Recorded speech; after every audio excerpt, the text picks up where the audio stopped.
record on this computer, find the spot. Awesome. Ladies and gentlemen, welcome to Lake Stevens High School Advanced Options info session. My name is Dan Alderson. I'm one of the associate principals here at Lake Stevens High School. Have just a couple of housekeeping things. We'll keep it brief so that Ms. Chilson can take us through our super important content tonight. First things first, we have a lot of slides. We recognize that. We use this as a resource later for folks who weren't able to be here. So if you see a slide and you're like, that's a lot of words, it's because we're providing it to folks later as a resource. We do know how slides work actually. So just a heads up on that. If it helps you, you are welcome to have a pen and paper or some type of note-taking device. We will have a Q&A session at the end of our time together for general questions, not a time for really focused questions about my student took X class. What does this count as? That would be better for your individual student's counselor. But as you have that pen and paper and you're having some questions, you might want to just jot some things down and we might answer that a little bit later in the webinar and you can just cross that off. I think that's it. Ms. Chilson, did I miss anything? I don't think so. Thank you very much. Yours. All right, welcome.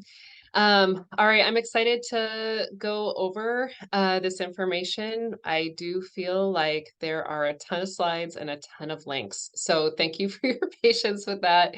I also want to say that we will be posting the slideshow so that you can access the links. So we will record it. So there will be the video, but then there will also be a PDF of our slideshow so that you can click on anything and everything.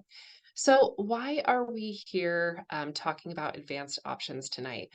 You know, I want to start with one of my experiences over yesterday and today. The counselors have been meeting with seniors, and one of my seniors was telling me just about how much she loves her classes, and she expressed that her favorite class of all time is right now in UW English, and just how much of an impact that class has had on her, and that it's her favorite class that she's taken in all of her educational career, which was just really, really cool to hear, and just kind of inspired me to tell that story tonight because of how important some of these advanced options are for students if they take the opportunity to challenge themselves in some of these subject areas. And also the passion that our teachers bring to these classes that the students really feel. And so thanks to all the teachers and students who are willing to jump in and try some of these. So we are having this tonight because there are deadlines coming up and therefore students are having to make decisions. And the decisions are about, gosh, how am I going to navigate all of this? Am I going to choose AP or college in the high school? And so we know that this is really important for students and parents to consider now before these deadlines come up. There is one deadline that we did have to do this afterwards.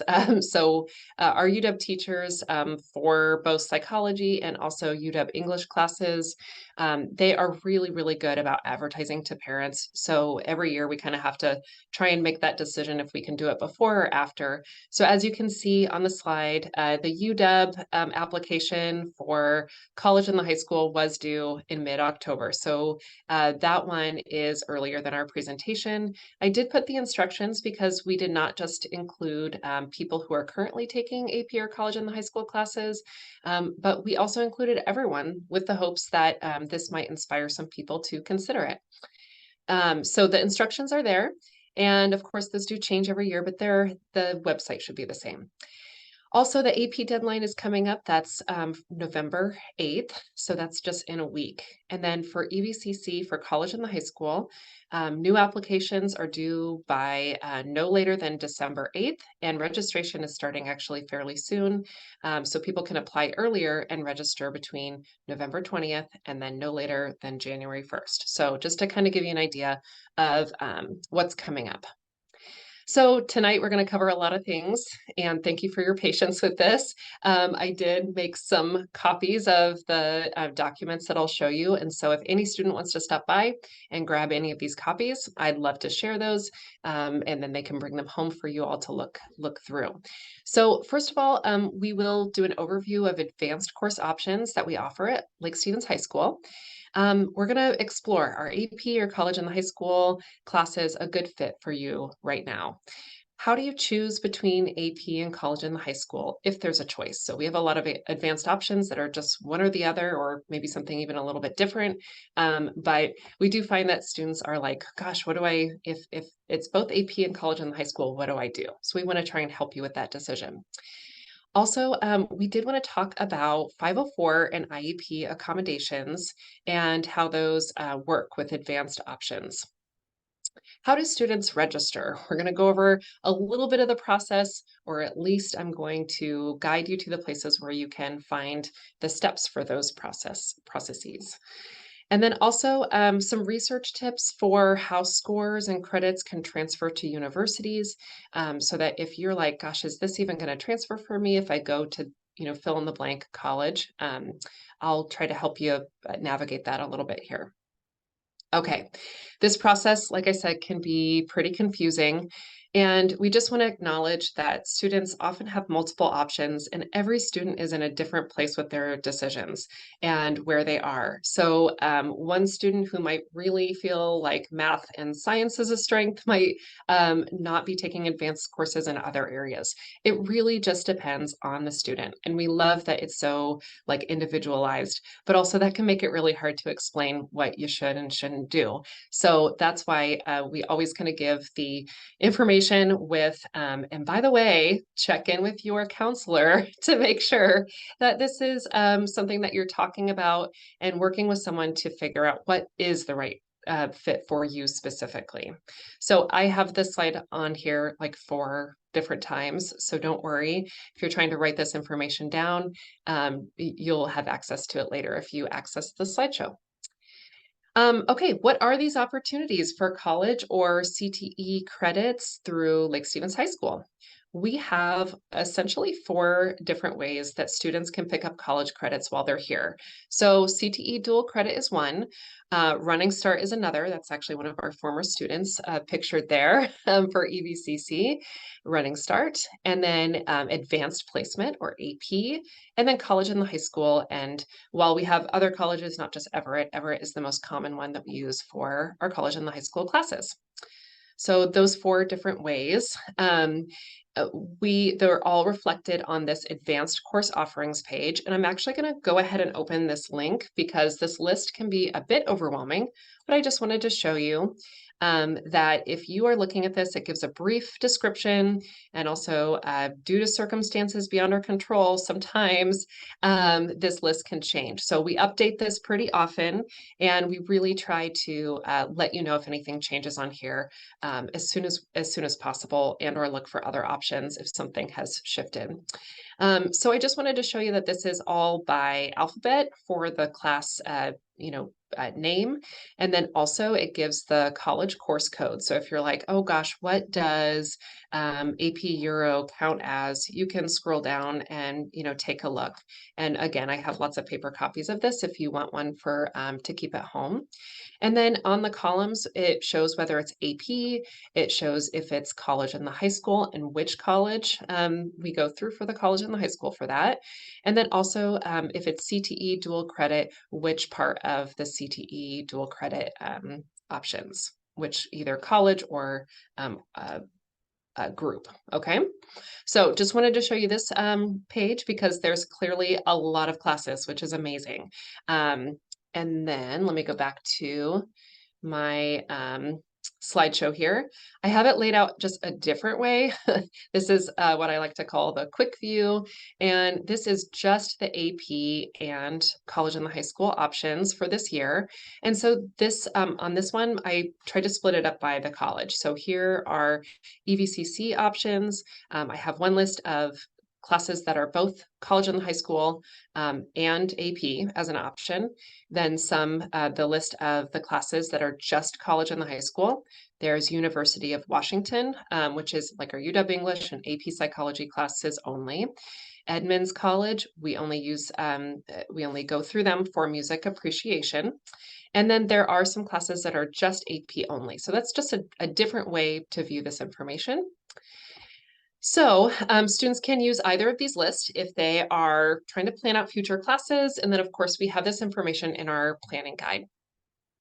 So CTE classes, I'm just going to do a really broad overview for this because we are focusing more on AP and college and the high school tonight. But the CTE dual credit classes are taught at the high school. They integrate academics with technical skills. And this is for careers related to professional technical occupations. So you can see some of the examples listed here. And then I also did want to mention that EVCC, we do have some instructions and the link to more information here on this slide. It's a little bit different. Their registration begins in December, and then you have to apply in May and then submit a transcription request towards the end of May. And then there is a payment of $50 for the EVCC CTE credits by May 31st. So just to kind of give you an idea, there's a little bit of a different process for CTE credits. Snow Isle is a way that you can get a lot of the credits and certifications. This is really exciting. It's opening tomorrow at 4 p.m. If you saw the sorry, last week they came and English 10 classes went down to the pack and watched a whole presentation on Snow Isle. And these programs are fabulous. Students who are in Snow Isle normally love their experience. And we have some of the ones listed down here that actually have some college credits associated or CTE credits. So just wanted to show you that. And of course, with Snow Isle, I do have the website if you want to explore a little bit more. Running Start obviously is a really popular one. We have over 260 students in Running Start this school year. And if you are interested, if you're not already in Running Start, but you want to do it maybe for the 2024 25 school year, then you don't really apply for that until the spring. So early May is when that's actually due, that application is due. And there's a whole process to it. And we have a whole Running Start webinar actually in the spring to help people understand what the steps are, how to go about that. And you also have a parent and guardian meeting with a counselor, your specific counselor in the spring. But this is a great option because it's tuition-free credits that count both for high school and college. Transportation is not provided, so I just wanted to mention that. And also for Running Start, I put that we meet with Running Start students for every single quarter, fall, winter, and spring. And we help them figure out, okay, how do you take care of your high school requirements? Many of the things that we require them to take for high school also end up being classes that they need as part of like working towards their associate's degree. So we have an equivalency chart on our planning guide. And of course, we have lots of copies of that in the counseling center that you can come take a look and grab a copy for yourself. So I often get asked the question, who should sign up or should I sign up for AP or college and the high school classes? We really hope that students just take a few moments or some time to talk this over with their caregivers and ask themselves, can I work independently? Is that something that that they've maybe made a lot of progress on in recent times? Am I excited to get ahead in credits and start a college transcript towards my future goals? Am I willing to increase my time working on additional reading and writing assignments at home and or math/science assignments at home? Because generally AP in college and the high school is rigorous coursework. What might current teachers recommend for me? Even though their input might just be part of your decision, that's a good place to start if you're really unsure. And then do I communicate with my teachers often and effectively? That can be so important to a student's success in any class. So these are just things to consider. There's probably a lot more other things that you can consider with caregivers, but just to kind of get you started. I hesitate to put some of these slides up, but I checked in with my colleagues and we thought it might be helpful to see some examples of mapped out schedule plans with various advanced options. And we just want you to keep in mind that every student is different. So this might not be an example, like this first one might not be a good example for your student or if you are the student, but we at least wanted to give you some ideas. So how do I make a plan to take advanced courses? This is example number one. And I just want to point out the bottom really quick that we really encourage every student to use our planning guide and also work with their counselor on a plan that's right for them. So always make sure that you're checking graduation requirements I didn't always put on these examples like fine art, CTE credits, et cetera. So here's one where a sophomore actually isn't taking any AP or college and high school classes. They are in, still rigorous courses, but let's say that they wanted to start jumping in and getting some college credits. So as a junior, they could add either AP Lang or AP Lit for an English class.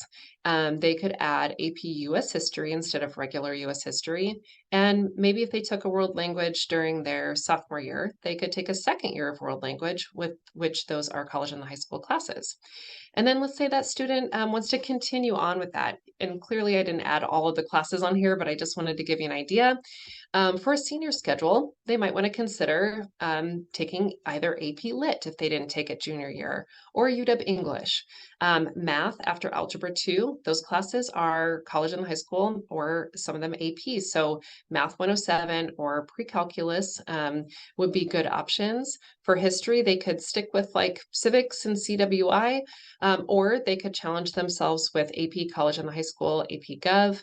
And I just gave an example where you could even potentially fill in more with the electives, maybe something like AP Biology. So just an example, but this student ends up with essentially 55 college credits if they are taking the highlighted courses on here, which is amazing. So that's one example.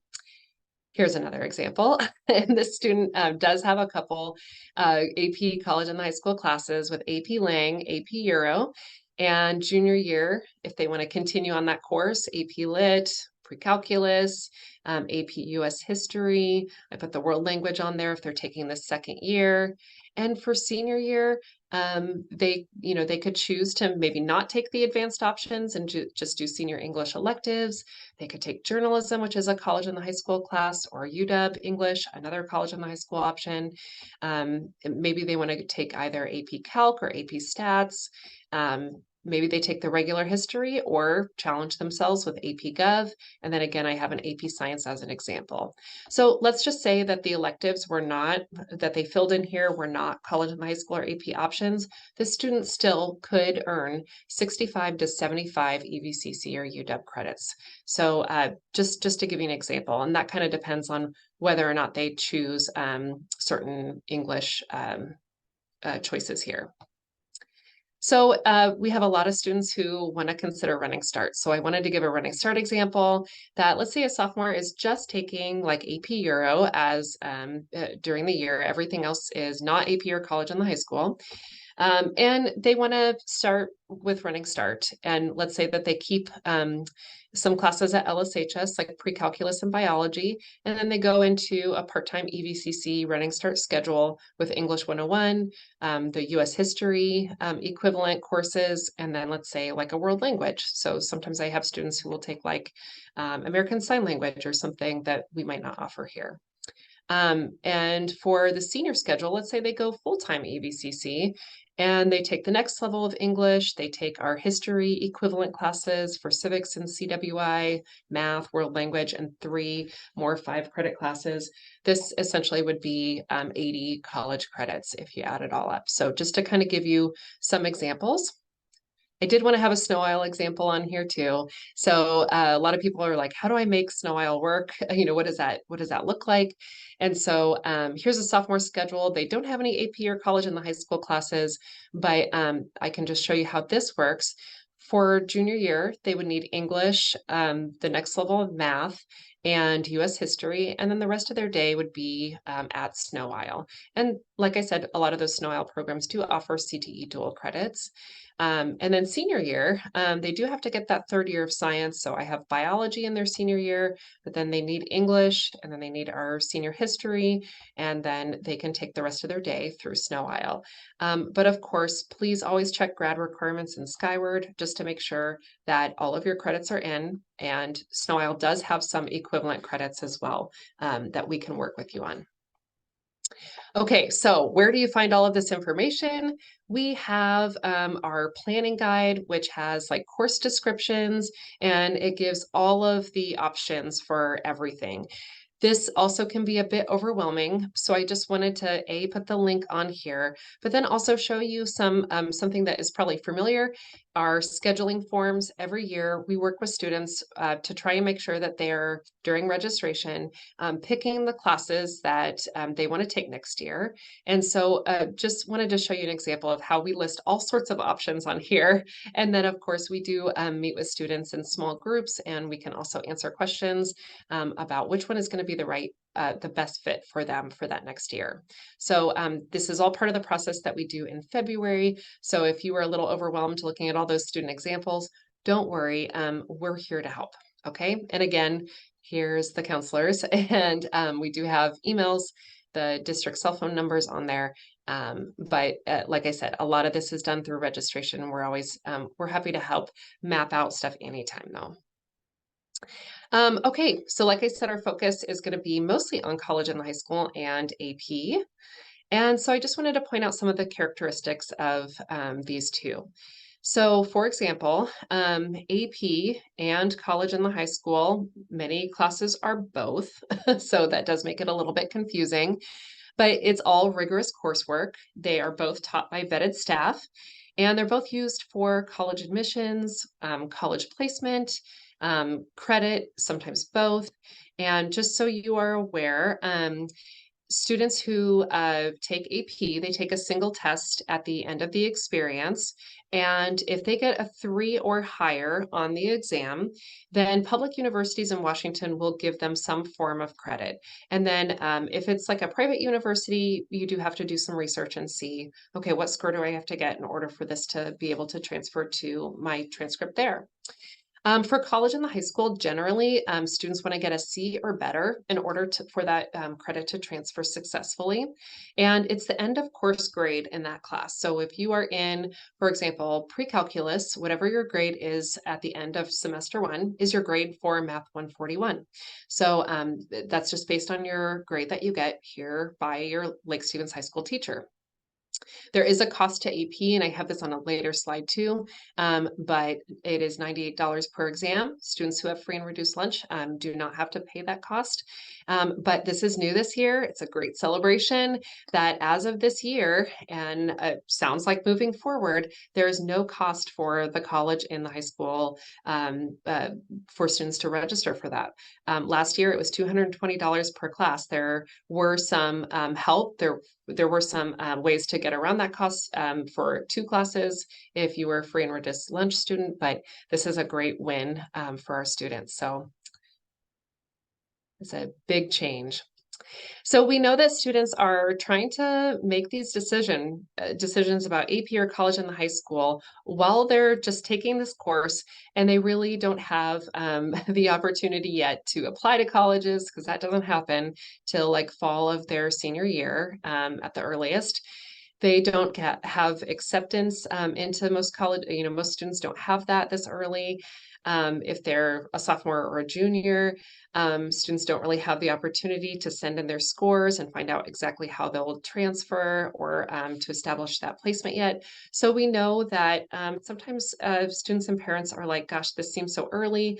It feels like I'm being pressured to make all these decisions. And we want to let you know that sometimes it's just good to start thinking about it, but we don't expect you to have it all figured out. So just in case if you weren't sure what I meant by admissions, I just wanted to define that for you. And that's just the process that a college goes through in determining which applicants to accept. So by taking AP in college and high school classes, that really benefits you because it allows you to show that you were doing more rigorous coursework, and that can distinguish you from other applicants. For placement, and this has to do with the level of class that the college chooses to place you in next. So this often allows you to skip entry-level college coursework. And just a tip when you are, so tip number 1, if you are talking to either an admissions rep or bringing your credits to a registrar, for example, or turning those in, if you bring a copy of your unofficial transcript, that can be very helpful, or AP scores, to just at least get an idea. Also, keep copies of your syllabus from college and the high school classes. We've seen that sometimes that helps in granting credit or establishing placement. So if they maybe don't have that in their system, if they have a system already set up, sometimes that syllabus can help because then they can see what study you did as part of that course. Okay, so we also wanted to cover that if a student has a 504 plan or an IEP, then there are some limitations. So with AP, for example, this is through the AP exams are through College Board. And College Board, we do help students like register for their exams, but we don't submit any information automatically to the College Board about your 504 or IEP if you have one. So that's on students' parents, and then we can obviously help with this, but that is up to students to submit documentation or come and see us so that we can help you submit documentation of a 504 plan or IEP information to the College Board SSD online, student services for students with disabilities. So we do need parent consent, and this has to be completed months before the exams actually take place because it does take some time to process. So examples of some accommodations that could be approved for AP exams or things like SAT, so anything College Board, and that they do have to exist on a 504 IEP. Are small group testing, additional breaks, time and a half, a scribe, access to diabetes testing supplies. So keep in mind that you wouldn't get all of those things. It would just be according to maybe what your 504 plan or IEP says. So hopefully that makes sense, but that is something that has to be done months ahead of AP exams. But we're happy to work with you on that. So please reach out and let us know. Also with college and the high school, we wanted to make sure that everyone knew that students can take a college and the high school course if they're just getting Lake Stevens High School credit only. They can have all of their 504 accommodations provided by Lake Stevens. When students take the additional steps to apply and then register for college and the high school, we do have to follow the higher ed / college guidelines. And examples of this could include that students can't have like a pass-fail grading standard. So those have to stay like grades A through F. Students can't have reduction of in-course work expectations and no abbreviated or reduced testing. So if you have questions about that, please come see your counselor, talk to your teacher, and then if you would like to speak with EVCC, they would love to chat with you. This is the Center for Disabilities site, and then you can go to this website and you can work with them to actually submit your either IEP or 504 plan at the college and get more information. That is not required, but you can do that and work with them directly if you wish. So how do you choose between college and the high school and AP? Our recommendation is just make sure that you know yourself, know your strengths, and here are some things maybe to consider. Are you a good test taker? So for example, if you get a 3 or higher on an AP exam, that will normally give credit, at least at public universities in Washington. What kind of student are you?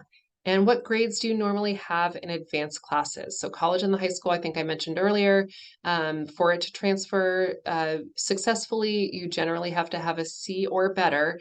And keep in mind that those grades, if you didn't get a grade that you were really hoping for in a college and the high school class, that isn't just on your high school transcript, that is now also on your college transcript as well. So it's just something to consider. And what are your post-high school intentions? So making plans and thinking about that is great to get started. Having those conversations and maybe thinking about that. Also, some people signed up for AP when they missed the college and the high school deadline or had some trouble maybe as part of the registration process. And so they purchased a late AP exam.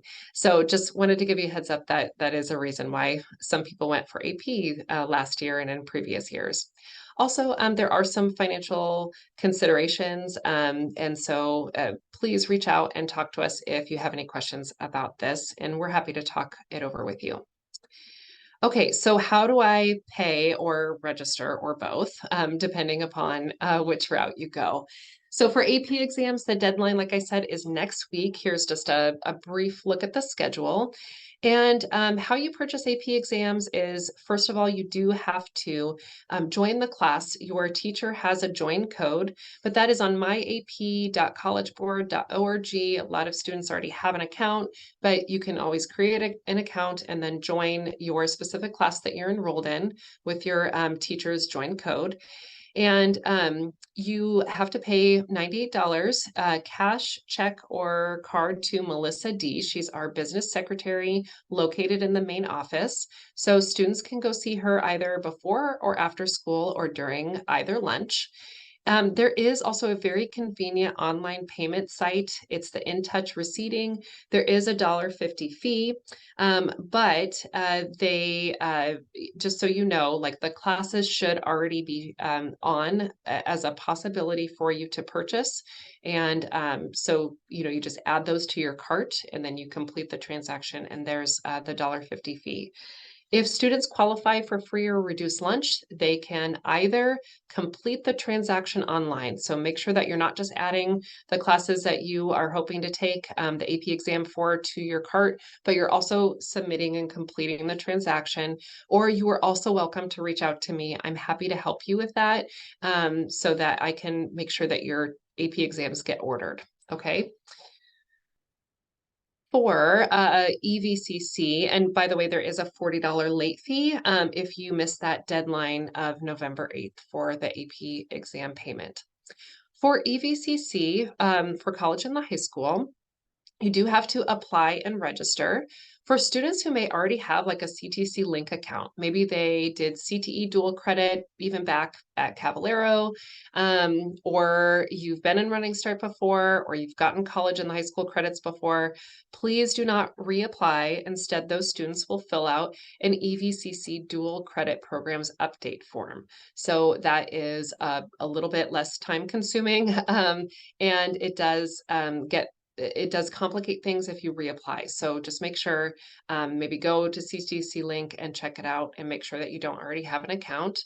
And then if you do have to start the application, December 8th is the deadline, but we strongly encourage you, please start your application now or start it early. Anyone can start their application for EVCC College and the High School now, and you don't have to wait till December 8th. December 8th is the very latest that you can apply. We also strongly recommend that you follow the directions very carefully. So a lot of the problems that we saw when people were trying to either apply and or register is that they weren't actually looking at the instructions. They just, tried to wing it. And there are some things that you have to select on there that if you select the wrong answer, then that could reroute your application to a different program, and then it gets lost. And so we really want to make sure that that doesn't happen to you. So there are two ways that you can have those directions open.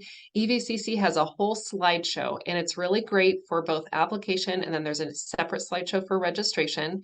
It's a lot of pages, and so I tried to condense it down. So I have my version, Chilson's version here, which does end up being fewer pages. There's not as many pictures as there are on the slideshows, but please feel free to use that or whichever seems more clear to you. Pretty much the instructions are the same, just my version is a little bit less information. So of course, feel free to have both.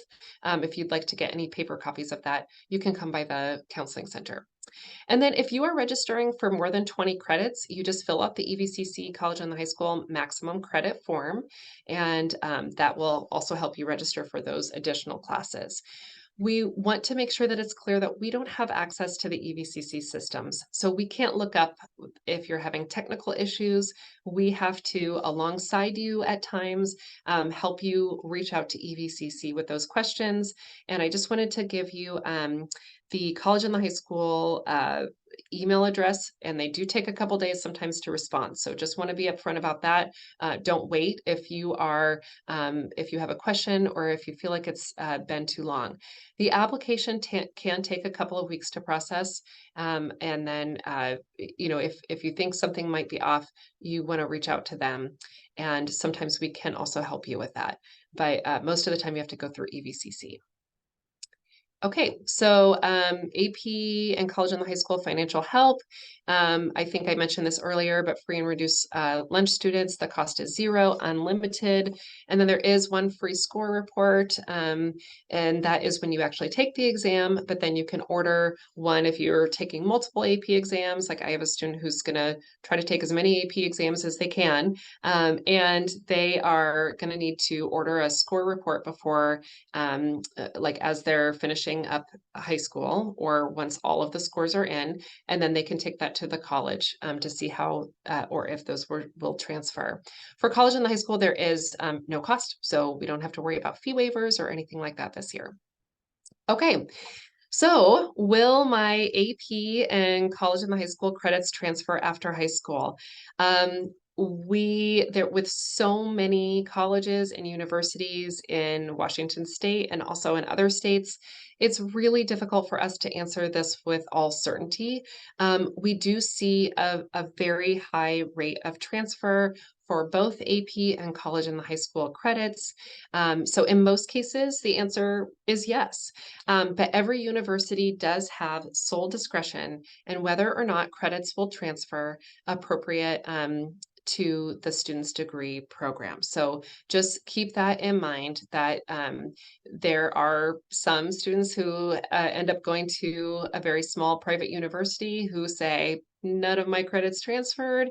But most of the time we hear more success stories than the stories of it not transferring. So just to kind of give you a heads up, that we can help you a little bit look into this, but of course, most students don't have figured out fully which universities they want to go to. I wanted to show you just briefly what it looks like on a transcript. So for AP scores, for example, the highlighted ones, and I know it's really small, are shown, and those are AP exam scores. So just to maybe zoom in just a little bit here and show it a little bit closer. It's listed as an S. It is 5 credits, like most of our college and high school classes are. And then, of course, it has the class that it is counting as. So awarded for AP is sometimes noted on a transcript. And then this is a transcript for, this is an EVCC transcript of a student who did some college in the high school. And so I just wanted to point out that for like winter and spring, you have like the AP US. So History 146, History 147, there's also History 148. We just couldn't show that on here. And so just to kind of give you a heads up of what this looks like, as you can see, there's a grade, number of credits, etc. Okay, so going back to our timeline, when students apply to colleges and before they can figure out if they have been accepted or not, how can you figure out or maybe do some research if your credits or how your credits are going to transfer? And so I just wanted to show you a few examples. I've worked with a lot of students on this. I kind of find it a fun challenge, to be honest. And here's Western Washington University. This is like through their admissions page.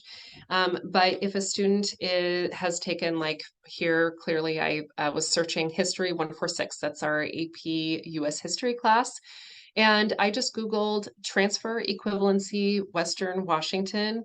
And then what it does is it allows me to put in an institution, put in the subject and the course number, and then it shows me what it's actually going to count as and transfer as at Western. So I have the link on here. I'm not going to open it necessarily right now, but just wanted to kind of give you at least a couple of examples. And here they even have like understanding the equivalency guide. So you can do some research on the individual college websites. And Here we go. This one is for Central. And I just, again, Googled transfer equivalency, Central Washington. And again, I was able to put in, through EVCC, put in some of the information and see how it's going to transfer over from EVCC to Central. So again, the link is here, but we're not going to take time to explore that at this moment. You can do that later once you have the slideshow if you wish.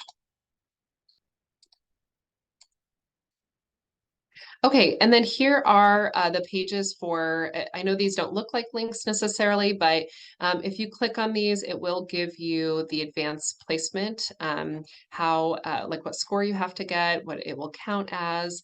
So just wanted to let you know that if you click on any of these, then that will open up the AP credit for each college.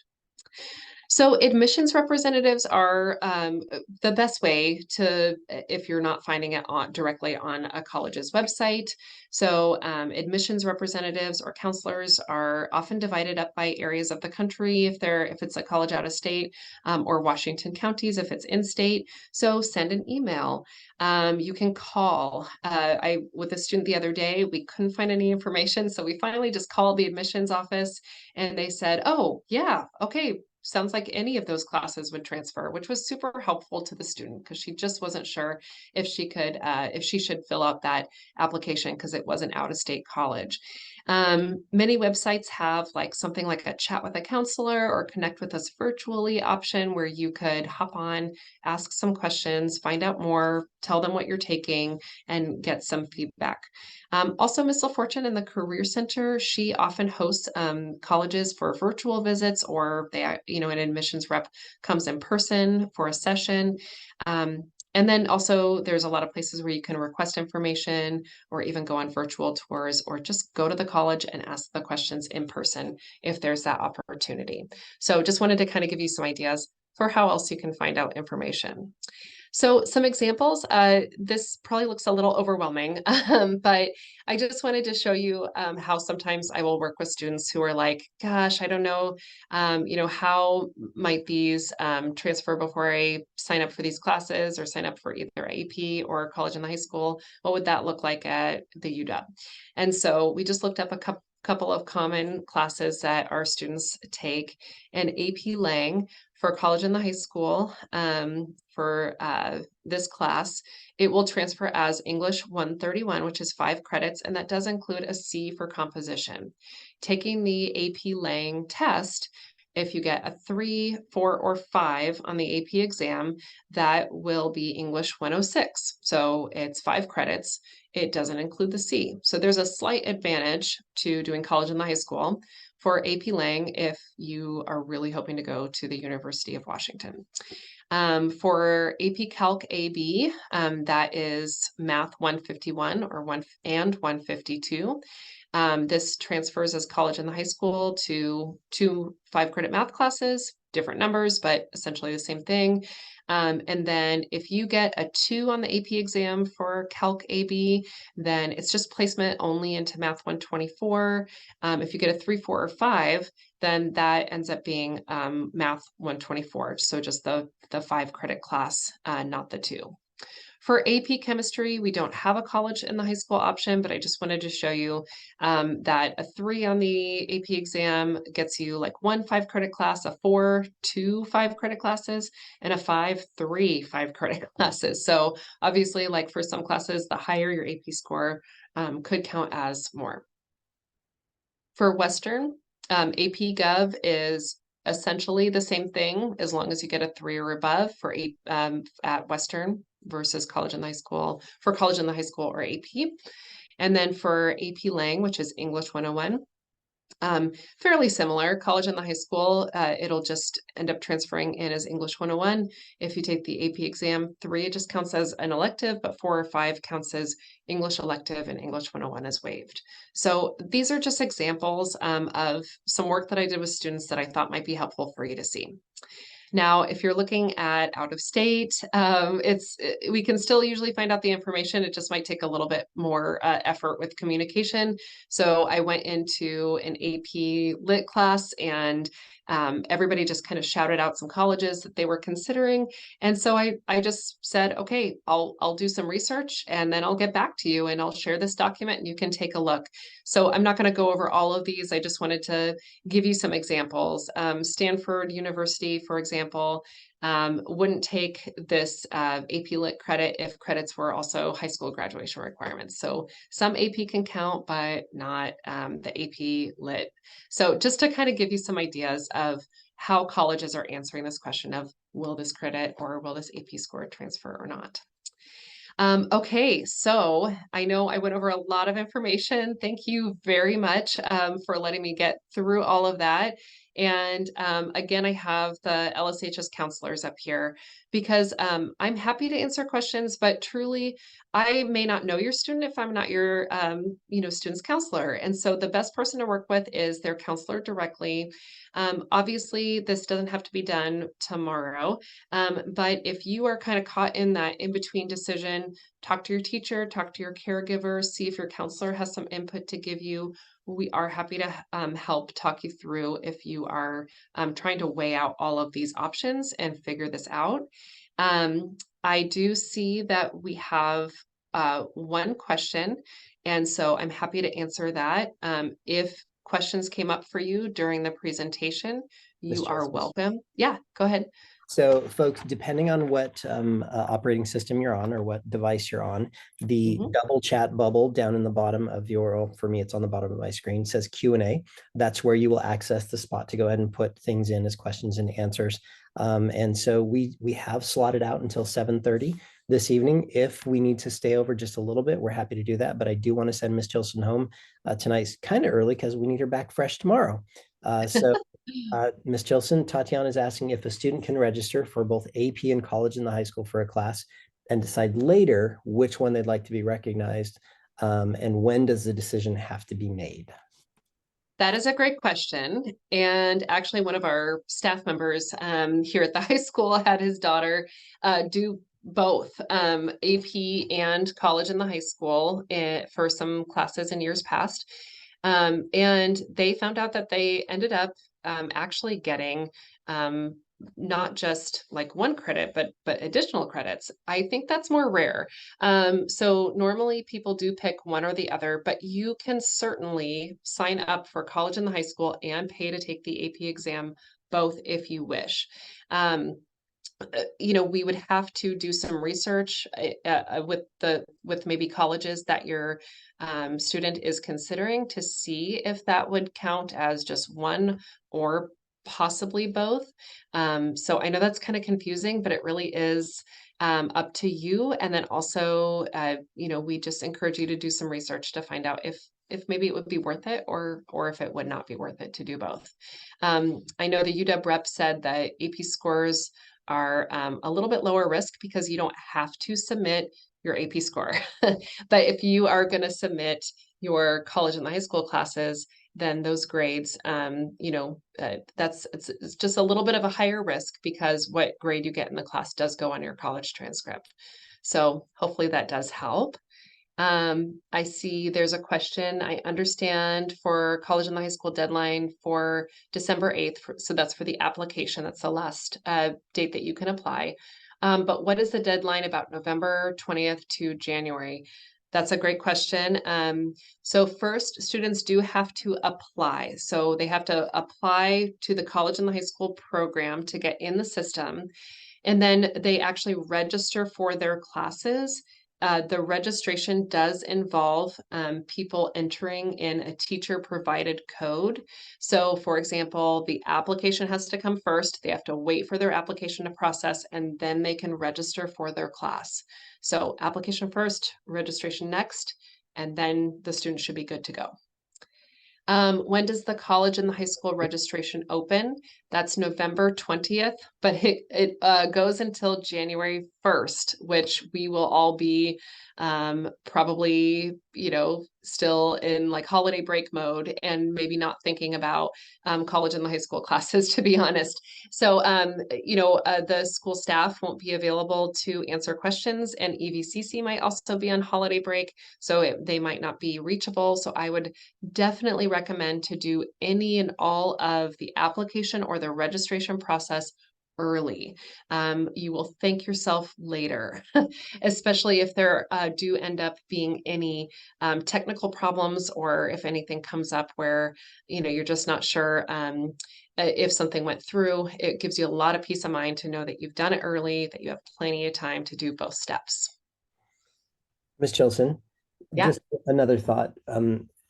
If we didn't say it already, students, when you're registering with college and the high school through EBCC, please make sure you use your personal email address, because Yes. the protections we have as a school system is anything with a Lake Stevens email address you cannot receive outside emails. Even though it's from EBCC, we've just locked it down so that you can only receive an email to your Lake Stevens address from a Lake Stevens address. So make sure you use your personal address and then check that. This is one of those examples where we encourage you to read all of the directions. So have the directions open as you are actually either, and this is for students, because parents shouldn't be doing this for students. This should be the student doing it. But of course, parents feel free to partner with them and sit next to them as they're going through this process. I have in bold student's personal email address on my version of the instructions, and I know that they make that very clear as part of the process also, because it just gets really tricky if you try to use your school email. Doesn't always go through when you're reaching out to college and high school. So and it can be done through your Chromebook, but a lot of people use their personal computers at home just to kind of avoid that. That can be a difficulty. The deadline for Snow Isle, that is a great question. So applications open tomorrow at 4 p.m. So that's November 2nd. And that's when it opens. We did hear from Snow Isle that there are like the first round of people that apply may fill up some of the really the programs that are very difficult to get into, the really popular programs that they have a lot of applicants for. So to be honest, I don't have a specific deadline, because if programs are still open and if they're still accepting, possible applicants, like I had some people join much later, even like into like June and later than maybe you'd expect. So there is probably a deadline at some point, but it kind of depends on the program and how many applicants they're getting. But of course, feel free to reach out and we can contact Snow Isle and see if they're still accepting applicants. We do get lists of like, okay, this one is closed. This one is still accepting applicants, or at least that's how it's worked in the past. Yeah, great questions. Folks, I'm going to wait just a second or two more so we can see if any more questions filter in. If you feel like you've got what you came for, you are welcome to tap out. We're so grateful you're here. I do see a couple more questions just popped in.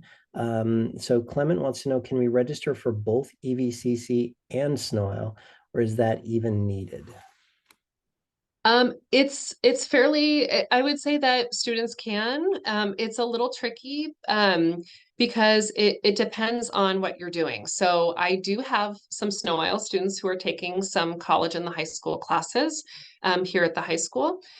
So I have a student who's taking AP Lang as a junior and AP US and Algebra 2, and then the rest of his day is at Snow Isle. We also have some students who might take a class through EVCC through Running Start and do Snow Isle, although that is a little bit more rare. And so it just depends, honestly, on what you're hoping to get out of your Snow Isle and or college and high school or EVCC Running Start experience.